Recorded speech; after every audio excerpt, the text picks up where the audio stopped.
All the Young Dudes, Sirius's Perspective by Rollercoaster Words. Chapter 149, 7th Year, Legacy, Part 1.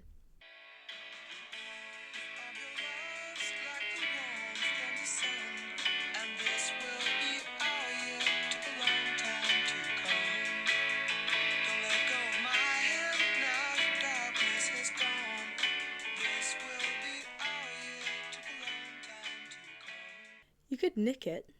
Bet it wouldn't be hard, Sirius suggested, watching Remus stare into the trophy case. Just vanish the glass for a second. Professor Flitwick would notice, Remus said, raising a sceptical eyebrow. Or one of the Ravenclaws. Nah, Sirius grinned, catching the other boy's eye in the reflection of the glass. No one will miss it. I think, Remus said slowly, turning back to the dueling trophy. Lyle would have preferred it to stay put. This way there's always a piece of him at Hogwarts. Ah, have you gone soppy because it's the last week? Sirius nudged him, teasing. But Remus just smiled softly and said, Yeah, a bit. Sirius chuckled fondly, leaning in and admitting, Yeah, me too. Remus shook his head. Come on, I'm hungry. Lunch? They made their way down towards the Great Hall, side by side. McGonagall had stuck Remus in detention every night since the Quidditch game, as punishment for his foul-mouthed commentary. But other than that, things had been very quiet since Newt's finally ended. Everyone was in a bit of a funny mood, trying to relax and enjoy the freedom from schoolwork, while also ignoring the looming summer and what came after. Adult life, whatever that meant. We're not leaving anything behind, Remus said, out of nowhere, as a group of girls trotted past and batted their eyelashes flirtatiously at him. Huh? Sirius watched the girls walk by. Ever since Remus's infamous Quidditch commentary, he'd been getting looks from all sides of the castle. Remus, mistaking his distraction, reached over and flicked his ear. Ow! Sirius frowned at him defensively. They were looking at you! Remus, fuck me, we won, Lupin. What were you saying? We won't be leaving anything behind. Like Lyle's trophy. James and I are on the Quidditch Cup. And Prong's his head boy. Doesn't that get recorded somewhere? And Peter won a chess tournament. Oh yeah, must just be me then, Remus said, sounding very sorry for himself. There's the Whomping Willow, Sirius suggested. Remus tutted and rolled his eyes, clearly not satisfied by leaving nothing behind except an unusually violent tree. Sirius didn't see why. He thought that sounded much cooler than a boring old trophy. Still, Remus was quiet and withdrawn throughout lunch, pushing his peas thoughtfully around his plate. All right there, Moony, James asked, watching him mope. You're very quiet. He's worrying about his legacy, Sirius explained. He wants a trophy. Shut up. No, I don't, Remus mumbled, cheeks going pink. You ask me, that match commentary deserved a medal. Special services to the school. Mary grinned, laughing. You can't go anywhere in the castle without hearing someone shout, Buggering Christ, that was close. It's brilliant. This seemed to cheer Remus up a bit. He'd become quite a celebrity after the final match, getting more attention than James, and had been showered in gifts of chocolate and cigarettes from many new admirers. Don't worry, Remu, James assured him. If you know what goes off without a hitch on Friday, then no one will forget us in a hurry. I thought the point of that was that no one knew who did it, Remus asked, raising an eyebrow. Lily snorted. Oh, come on. Sirius laughed as she rolled her eyes. Despite this encouragement, Remus still seemed lost in thought, staring up at nearly headless Nick. How do ghosts happen? Merlin, Moony, cheer the fuck up. Remus shot him a look, grabbing another handful of chips. You'd have to be dead to become a ghost. And I suppose you do have to die here, too, on school grounds. Remus sighed, looking back down at his food. Portrait, then? He said. Then after a bit he thought, actually, no. I don't want to be able to talk to myself. That's creepy. They're really expensive, too, James added. Our family never bothered. Typical Potters, Sirius sniffed, affecting the haughty pureblood pretentiousness that he'd been raised to wear like a second skin. Of course, all the blacks are preserved for prosperity in the family gallery. Even you? Remus asked. not me," Sirius replied, lightly. "I wasn't there when I came of age. I expect Reggie's been done by now, though more fool him." "Remus!" Marlene hurried to the table, red-faced and panting, as though she'd just run up 3 flights of stairs. "Yeah?" Remus straightened, staring up at her curiously. "Can I see you for a minute? I've got something for you." She was fidgeting like a kid waiting to open Christmas presents, clearly excited for whatever it was she was going to show him. Okay," Remus agreed slowly. Sirius knew that the boy wasn't overly fond of surprises, but there wasn't exactly a polite way to say no, with Marlene hopping from foot to foot and grinning ear from ear. "Come with me." She grabbed Mooney's arm, hauling him out of his seat. "Should I?" Sirius began to ask, but Marlene cut him off before he could finish. "It's private. Come on, Remus." The rest of them watched, bemused, as she dragged him out of the hall, leaving Remus only enough time to glance longingly back at his pudding that had just appeared on the table. "Well," Sirius frowned, turning back to the rest of the group. "Anyone know what that was about?" Mary and Lily just shrugged, and James said, "Not a clue. Sorry, mate." Sirius sighed. He supposed he would find out eventually. In the meantime, he returned to his food. As they made their way back up to Gryffindor Tower, Mary looped an arm through Sirius's, so that they were walking side by side. "One thing I am not going to miss," she declared, "about this castle, is all the bloody portraits. I can't wait to live somewhere though there aren't a bunch of old dead wizards watching everything I do." They were passing by a painting of an elderly witch dressed in a hideous purple robe. She sniffed, offended, as they walked past. Sirius laughed. "The portraits are loads better than the ones in my family's house. Trust me, could be worse." "I never got used to it either," Lily said, smiling. "The first time I saw one of the paintings move, I screamed." "Really?" James grinned, delighted by this piece of information. Lily elbowed him. "Yes, really, Mr. Pure Blood Heir. Magic is weird if you haven't grown up with it. I was 11. I thought the pictures were haunted." "I mean, they sort of are." "The whole castle's haunted," Sirius pointed out. "We literally have house ghosts." "Oh, don't even get me started on those. I thought I'd made a horrible mistake when I sat down for dinner my first night, and nearly headless Nick floated up from underneath the soup tureen." "Me too," Mary shrugged. "Frank had to tell me at least 7 times that the ghosts were really friendly before I finally believed him." "What? Oh, don't tell me you were scared of nearly headless Nick." Sirius looked down at her, incredulous. She stuck her tongue out at him. "If you'd heard the ghost stories my mum told me growing up, you would have been terrified too." "Ugh, don't get me started," Lily groaned. "Teeny gave me nightmares when I was 11 with this horrible story about the woman on top of the stairs." She shuddered. "How's it go?" James asked, curious. Lily raised an eyebrow. "You want me to tell it to you?" "Yeah, go on then." She exchanged a glance with Mary, but then shrugged. "All right. So it's about this group of friends that go to a boarding school together. Convenient setting, I know. And there's only one corridor that's off limits. At the beginning of the school year, the headmaster tells everyone that no students are to go down this hallway under any circumstances. So, of course, one night the group of friends is playing Truth or Dare, and they all decide to dare each other to walk down the corridor. At first, they think it's just a normal hallway. It just doesn't seem to be anything unusual, just a bunch of empty classrooms. But then, they pass by the nurse's office. When they peek inside, there's a long row of beds, and in every bed is a student. But something's wrong with them. They're all deathly pale and frozen stiff, staring straight ahead like corpses." "Are they dead?" Sirius interrupted. "No," Lily shot him a look. "They're paralysed." Anyway, it was at this point that the group of friends are all starting to get sort of scared, but none of them wants to be the first to back out, so they keep going, further down the corridor, trying to find out where it ends. As they walk, the lights in the hallway grow dimmer and dimmer until they can barely see. On the walls beside them, the torches flickered, casting dancing shadows over the stone floor.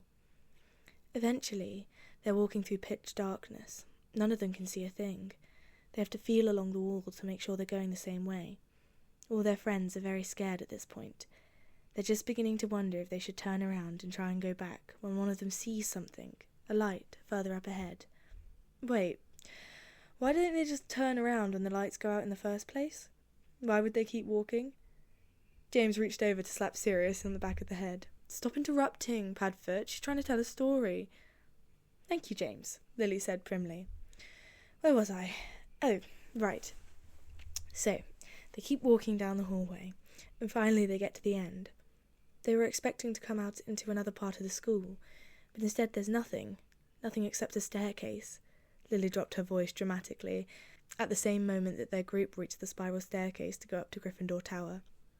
The staircase is very tall. It goes up and up and up, and disappears into the shadows at the top. Most of their friends are too frightened, and they want to turn around and go back. But one boy decides that they've already come this far. They need to find out what's at the top. Sirius, James, and Peter all watch Lily anxiously, hanging on to her every word. So he climbs up. They rounded the first landing, and up. They continued to climb, and up. They reached the second landing, nothing but twisting stairs stretching in each direction. There's no railing on the stairs, and it's so dark that he can't see anything aside from the steps in front of him. Just endless, bottomless darkness, dropping off either side of the staircase, until finally he reaches the top. Peter was chewing on his nails, James was wide-eyed and silent, and Sirius was holding his breath, waiting to hear what the boy found. At the top of the stairs, there's nothing but a plain wooden door. Carefully, the boy reaches out to twist the knob. He pushes the door open and hears something singing. It's the most beautiful song he's ever heard in his life, and he stands there, mesmerized, listening.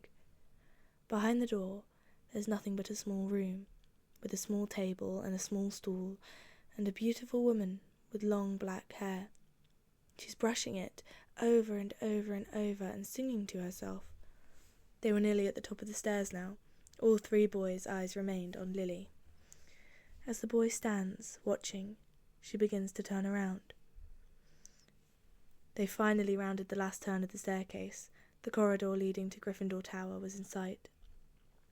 At the bottom of the stairs, Lily said, dropping her voice low once more. The rest of the boys' friends begin to hear something. A steady sound, getting closer. Thud, thud, thud. Like something was falling down the stairs. They squint up into the shadowy staircase, and suddenly something came toppling down. Thud, thud, thud. They all scramble back, moving out of the way, and they look down at their friend's body, frozen stiff, just like the others in the nurse's office. When they looked back up the staircase, something was rushing towards them, a tangled curtain of black hair, and "Ah!" Mary shrieked directly into Sirius's ear, jumping on him, and all three boys screamed in shock. Sirius shook her off, frowning ruefully as both Lily and Mary burst into laughter. "That was bloody unfair of you, MacDonald," he grumbled, glaring at her. "You should have seen your faces," she gasped, trying to control her laughter. Both girls continued to giggle helplessly as they entered the common room, heading for their usual spot by the fire. They were just about to sit down when Marlene appeared at Mary's shoulder, asking, "What's so funny?" "These lot are a bunch of babies," Mary told her, chuckling. "Hey," James protested. "It's not our fault that you pulled an underhanded trick like that." "Underhanded?" "Underhanded and dishonourable," Sirius said firmly, with a haughty toss of his hair. "We were scaring them with a ghost story," Lily explained, grinning. "You didn't scare us, you surprised us." "Oh, is that what you call it?" "Surprised you with what?" They all turned around to see Remus, standing at the arm of the sofa. He was smiling ear to ear, looking happier than Sirius had seen him all day. As he settled down in the seat next to Sirius, Lily and Mary recounted the ghost story, with added commentary from Peter, James, and Sirius, who maintained that they had not been frightened, and pretty soon the entire group was in stitches. Later that night, Remus explained what Marlene had dragged him aside for. She'd concocted some sort of medical salve, which magically, in the most literal sense of the word, relieved the ongoing pain in Remus's hip. Watching the taller boy babble on excitedly about it as they got ready for bed, Sirius couldn't help but smile. Maybe James had been right about Marlene after all. As they lay in bed that night, Remus sighed, murmuring, "I don't know what I ever did." "What do you mean?" Sirius asked sleepily. "You know, you learned Lenticular Magna for me, all the way back in first year, and Lily made me that reading aid, and you, Peter and Prongs all became animagi just so you could spend time with me. What's your point?" "I don't know what I did," Remus repeated, as though it were obvious, "to earn any of it." "Moony." Sirius pulled back a bit, staring at him. "You're doing that thing again." "Huh?" "We're your friends. Friends help each other. As if you hadn't done anything for Lily, and Marlene, and Wormtail, and James, and me. Merlin, me more than anyone." "I know." Remus smiled down at him. "I know. I suppose I just feel so lucky." "You are soppy these days," Sirius teased. Is this what it's going to be like living with you? And I always thought you were such a tough nut." "Still tougher than you," Remus retorted. Sirius closed his eyes, smiling fondly, as he sank back into the pillows, sleepy and warm. "Do you really want to live with me?" Remus whispered. "Of course I do," Sirius replied automatically. "I mean, not just with James's parents. In our own place." Sirius frowned, opening his eyes. "Obviously. That's the plan, isn't it?" Had Remus changed his mind? Remus hesitated, fidgeting with his hands, and Sirius felt a spike of anxiety. But then he said, "I wasn't sure. You know I haven't got any money." "And you know I'm rolling in it."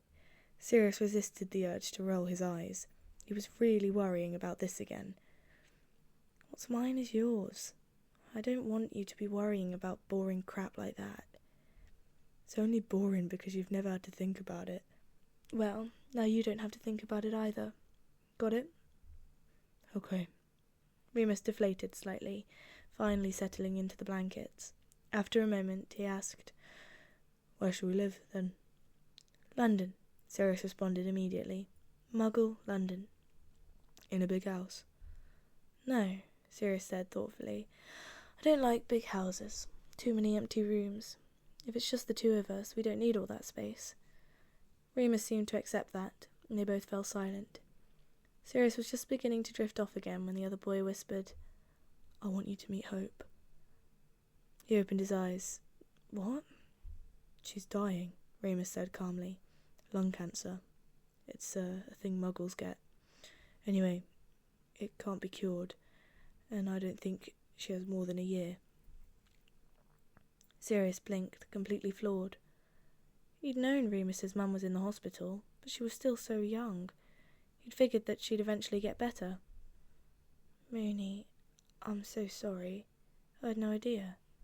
"It's okay," Remus told him. "I've known since the first time I met her. I've known I wouldn't have long. She's not perfect, but she cares about me. And I wanted to see that I have someone, that I'm not alone." Sirius's chest felt tight. "Moony." I know I'm being soppy." "No," Sirius whispered, turning slightly so that he could lay a hand on Remus's chest. Through the pyjama shirt, he could feel the steady beat of Moony's heart. "That's just the nicest thing I've ever heard." Remus turned to look at him, and for a moment there was nothing but his eyes, lovely and dark and shining in the moonlight. Sirius felt his own eyes begin to sting slightly, and he had to swallow a lump in his throat. Finally, Remus looked away, laughing quietly. "Christ," he murmured. "Listen to us. We're worse than Potter and Evans." "Don't tell anyone." Sirius rubbed at his eyes. "Only 3 days of school left. We've got a reputation to maintain." Chapter 150, 7th Year, Legacy, Part 2. So here we are, with freedom.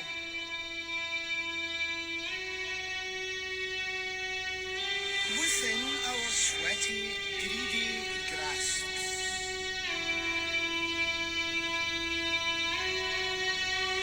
So remember this, boys and girls, when the freedom comes along, don't piss in the water supply.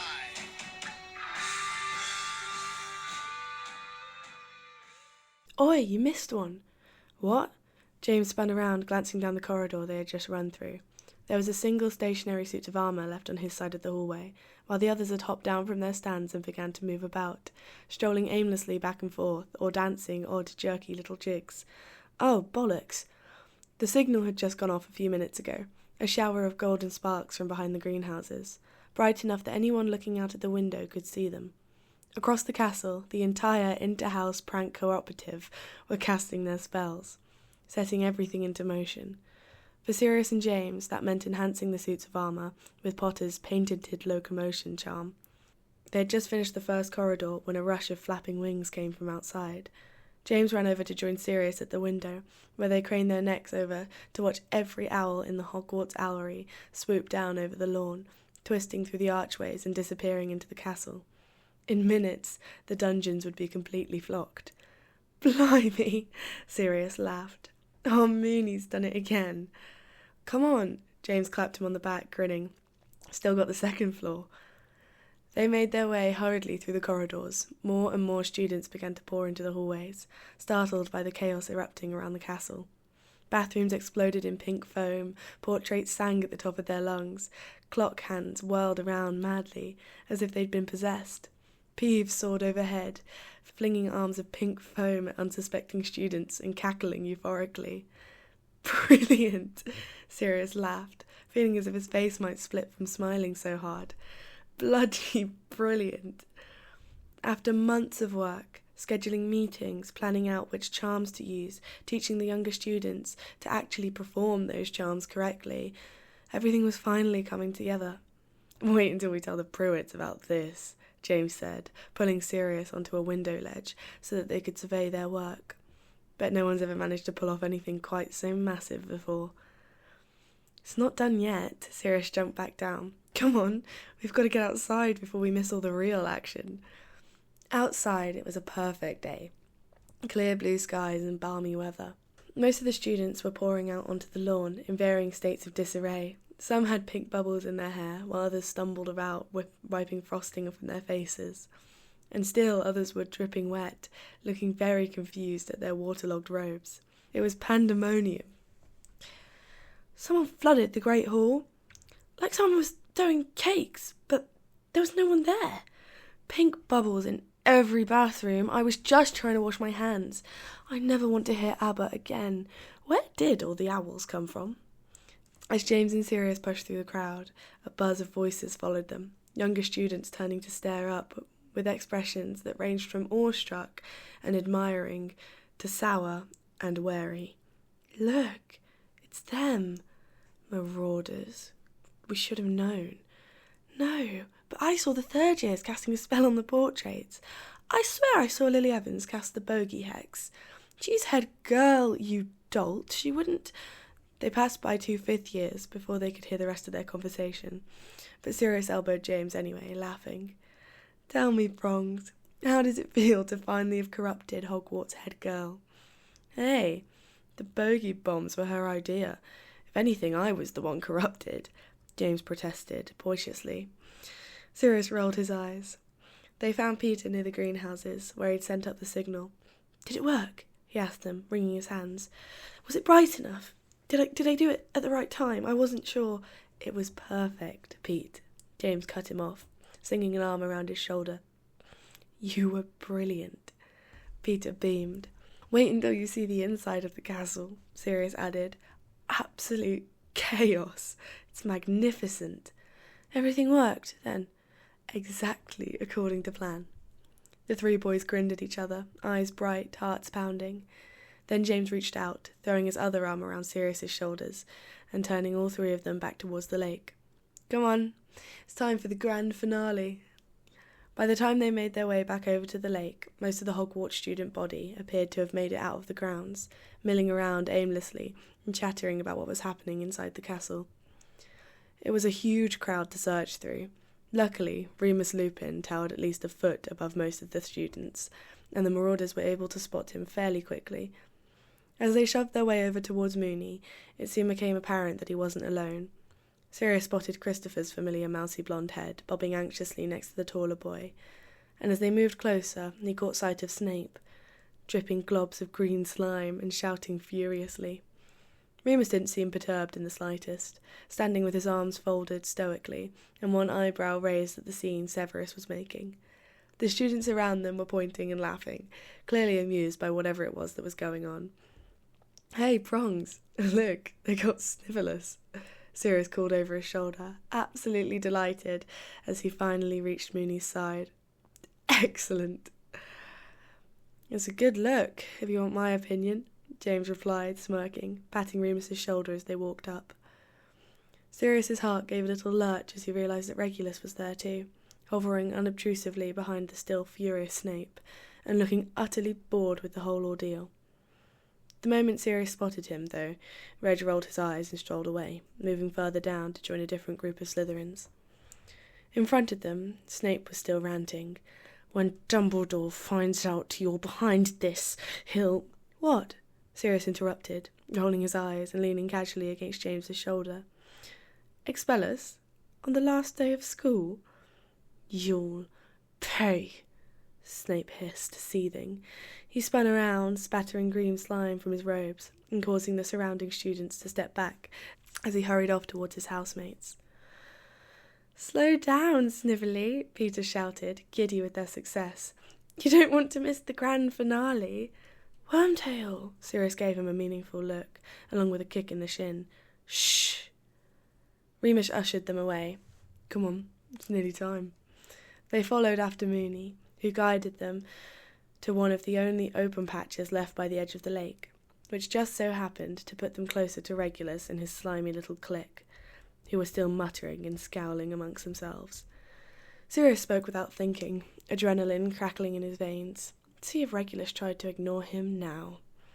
"Reggie boy," he plastered a smile on, striding closer to his brother, but Regulus refused to look at him. "Sirius?" He stared straight ahead, chin lifted haughtily, in an imitation of their mother's posture. He spoke without inflection, sounding utterly bored. "I had hoped you'd done to put these childish games behind you. Silly pranks and schemes won't be any use to us once the war is won. The Dark Lord demands order." "Look at me," Sirius thought, scowling. "Sod your stupid old Dark Lord."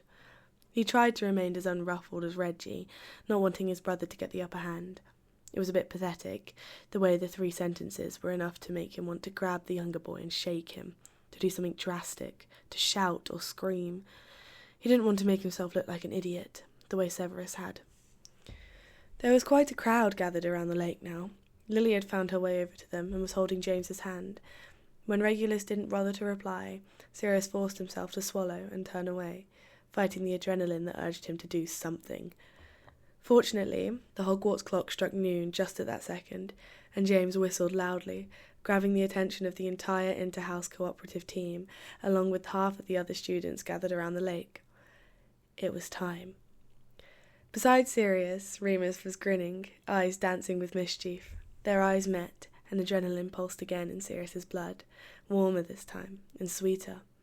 This is what he'd come here to do. All together, the members of the Marauders Inter-House Planning Cooperative lifted their wands and took a breath, shouting, "Atolo Magna!" Sirius felt the magic course through him, electric, streaming from the tip of his wand to join the same spell cast by 30 others. They tested the incantation before, but never with so many people. The effect was immediate.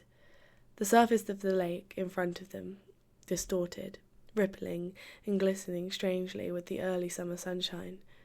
There was a faint creaking noise, which grew slowly louder, as if something were rising, and then pop! Beside him, Remus gasped. A murmur of shock rippled through the crowd, turning quickly to laughter as students pointed and exclaimed over what they were seeing. Outraged cries came from the Slytherins. When Sirius turned to glance at his brother, he felt a smug twist of satisfaction at the way Regulus's mouth had dropped open. Every single bed and trunk from every single Slytherin dormitory hung directly above the dark water, hovering, arranged just as they had been a mile below. It was the most beautiful thing Sirius had ever seen. He almost wished he had a camera, just to capture the moment. Nothing was actually in danger of getting wet, of course, thanks to the barrier charm that Lily insisted on. Still, the Slytherins would have a hard time figuring out the counterspell, and they'd be forced to work together if they'd just retrieve their belongings, and they'd be forced to work together if they wanted to retrieve their belongings. Sirius suspected that would probably be the hardest part for them. He grinned giddily at his friends, revelling in the mayhem of the cheers and screams that surrounded them. It was everything they had wanted. As they watched, fireworks burst over the suspended furniture, spelling out, "Have a great summer, Slytherin," from Gryffindor, Ravenclaw, and Hufflepuff. Sirius turned to smile at Remus, and he was surprised to see that the other boy was oddly tense. He stood stiffly, jaw clenched, hands trembling. "You okay, Moony?" Sirius frowned, reaching out to place a hand on his arm. "Don't touch me!" Remus yelped sharply, flinching away. He stepped back, glancing around the crowd with a note of panic in his eyes. Sirius lowered his hand, stung by the dismissal. "Sorry." Remus rushed to apologise. "Just give me a minute." But before he could finish speaking, a loud voice rang out. "You!" Snape charged towards them, face twisted with rage, wand raised. He'd gotten most of the slime off, but that clearly wasn't what he was angry about anymore. "Thieves!" he screeched, eyes glittering and black as beetles. "Give me my things back! Get them down at once!" Sirius and James turned to look at each other. For a moment it was silence, and then the two boys burst into laughter at Snape's furious ranting, gasping for breath helplessly. Lily dropped James's hand, stepping forwards to calm the Slytherin boy. "Severus, it's not what you think. It's easy enough to—" But he didn't wait for her to finish. Instead, Snape spun around to face the lake, twisting his wand and pointing it directly at one of the beds. This only made James and Sirius laugh harder. They watched him attempt to perform a basic levitation spell, as if they wouldn't have thought of that, and warded against it. "No, don't!" Lily cried, trying to warn him. But at that point, it was already too late. Severus cast the spell, and everyone watched as his bed began to jerk and wobble. For a second, it looked as if it might actually lift up. But then it plunged down, sending up a huge spray of water as it splashed into the lake. It was the best thing that Sirius had ever seen. He was still laughing when Snape turned back, eyes glittering with malice. He raised his wand. Everything happened so quickly after that. Sirius heard Snape's voice as he snarled, "Septum Semper." The laughter died in his throat as a burst of white light left the Slytherin's wand, aimed directly at James. But then Remus was there, throwing himself in front of his friend with a fiery determination burning in his eyes, lifting his hand as if to catch the spell, and Lily screamed, and James and Sirius both shouted, "Moony!" And it worked. Sirius had no idea how it happened. There was a sort of staticky buzz in the air, a ripple of power surrounding Remus. The spell broke as it hit his skin, dissipating with no more substance than smoke, having absolutely no effect. It should have been impossible. No one could shield against magic with their bare hands. Moony's shoulders slumped in exhaustion, and the buzz disappeared, and Sirius hurried over, grabbing his arm. James began to shout at Snape, asking him what the fuck he thought he was playing at, but Sirius kept all his attention focused on Remus. The taller boy slumped slightly, sinking down to sit in the grass, so he couldn't quite manage to stay standing.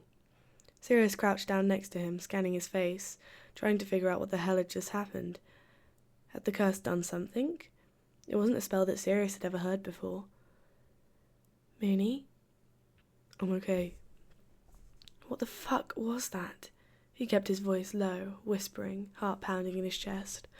I don't know," Remus mumbled, dazed. "It was just a counterjinx," Lily announced frantically to the group of curious students that had gathered around to watch the confrontation. "Snape tried to curse Potter. You all saw it. Lupin just caught it in time." "Can you get up?" Sirius gripped his elbow, hauling him to his feet. "We'll go to Madame Pomfrey." "No," Remus said suddenly, shaking his head. "I'm okay, honestly. Just surprised myself. Wordless magic or something. I haven't got the hang of it yet." "Okay," Sirius said slowly, scrutinising him. He had seen Remus cast wordless magic before, but it was always with a wand, and it always just small spells. the sort of things they'd mastered back in first year at Hogwarts. This was something of an entirely different level, sort of like the barrier he'd once made around the Forbidden Forest. Remus smiled at him reassuringly and squeezed his arm, and Sirius decided to let it drop. What was the use in worrying about it now? James had chased off Snape, and Lily had shooed off the curious students, and everyone else was still laughing at the Slytherins as they tried to figure out what to do about their beds. It was their last day at Hogwarts. Sirius just wanted to enjoy it. "Sort of nice, isn't it?" Mary strolled over, nodding towards a group of older Slytherins that had formed a little huddle and were currently discussing how best to go about retrieving their belongings. Seeing them all employing a bit of teamwork, we might have house unity yet. "Don't count on it," Marlene said, following behind her with a wry smile. As if on cue, the Slytherins began shouting angrily at each other. They all settled down on the grass to enjoy the show for a bit longer, laughing and chatting as they watched the Slytherins struggle through a series of helpless spells. One raised a second bed a few feet higher, another made them all face west. After an hour went by, none of them getting any closer to breaking the spell, a group of charitable Ravenclaws took pity and wandered over to begin brainstorming ideas with the baffled Slytherins. As they observed this touching display of house unity, Remus announced to the group, "I'm hungry." "Feast'll be in half an hour," Lily replied absent-mindedly, watching the squid reach a long tentacle out from beneath the surface of the water to bat at one of the beds. "I might go up and get changed then." Mary stood, brushing off the grass from her legs. And as the rest of their group followed, leaving the Slytherins behind to continue their fruitless efforts. Mary stood, brushing grass off her legs, and the rest of their group followed, leaving the Slytherins behind to continue their fruitless efforts. As they made their way back to the castle, Sirius looked over at Remus, studying him for lingering signs of whatever had happened earlier. But the taller boy seemed entirely at ease, laughing and chatting with Lily and Peter. "Oi, Black," Marlene got his attention. "Ever get your bed back?" Sirius turned to her, taking a moment to process the question. "Oh, no, I never did. Long gone now, I suppose, seeking its fortune on the open road. Godspeed, old bed." He sighed dramatically, and Remus snickered. "Aren't you worried the school will charge you for it?" Marlene frowned. Sirius scratched his chin. He'd honestly never considered it, but he supposed that even if they did, it wouldn't matter very much. He shrugged, and Marlene shook her head. "Spoiled brat." "Did you ever even try to get it back?" Lily asked, amused. "Well, we don't know where it went," James explained. "Not even a basic summoning charm." "No, we never—" "Accio bed!" Sirius waved his wand, shouting as loudly as he could. He wasn't expecting anything to happen, so he was surprised when he began to hear a faint, muffled rumbling. He turned to look towards the lake. Oh shit. The surface of the water had begun to roil and bubble, and they all spun around to watch as his long-missing, four-posted bed ascended like some sort of gigantic mahogany ghost, streaming water and seaweed behind it. But of course, it was much more substantial than a ghost, and everyone had to scramble out of the way as it flew across the grounds and crashed directly into the spot where Sirius had stood seconds before. For a moment, it shuddered, and then the frame collapsed, splintering into 1,000 different pieces. At first, everything was quiet. Lily, Marlene, Mary, Yaz, James, Peter, Remus, and Sirius all climbed to their feet, staring in shock at the waterlogged mess of wood. Then abruptly, laughter erupted from all the students who had remained outside and witnessed this spectacle, especially the Slytherins, who seemed pleased to have at least one of the pranksters responsible for their predicament receiving a taste of his own medicine. Sirius just scratched his head, unperturbed. He blinked. "Bottom of the lake all along, eh?" The grand bed had certainly seen better days. The sheets had gone green with algae, and there was a thick layer of sand and grit covering the mattress. "Oi, you wanker!" James exclaimed, catching sight of a mulchy, rectangular pile of disintegrated paper. "Is that my Quidditch magazine?" Maybe," Sirius smiled sheepishly. Then, upon noticing the other boy's furious expression, decided that it would be in his best interest to flee as quickly as possible. He made a mad dash for the castle, well aware of the anger that only an unreturned Quidditch monthly could inspire in Potter. Sure enough, James chased after him, shouting, "Get back here, you prick! Just you wait till my hands are on you. You're a dead man, Black." "Only if you can catch me," Sirius called over his shoulder, laughing, as they ran as fast as they could back towards the castle that had been his home for 7 years, sprinting past the familiar stone walls, the statues, the portraits. He ran as fast as he could, back into the castle that had been his home for 7 years, sprinting past the familiar stone walls, the statues, the portraits, James chasing after him, cursing and laughing. And for a moment, Sirius felt so happy that he could break. Behind them, their friends followed at a slower pace. When Sirius glanced back, he could see them, 6 familiar silhouettes striding across the Hogwarts grounds. Further back, over the lake, the sun began to set.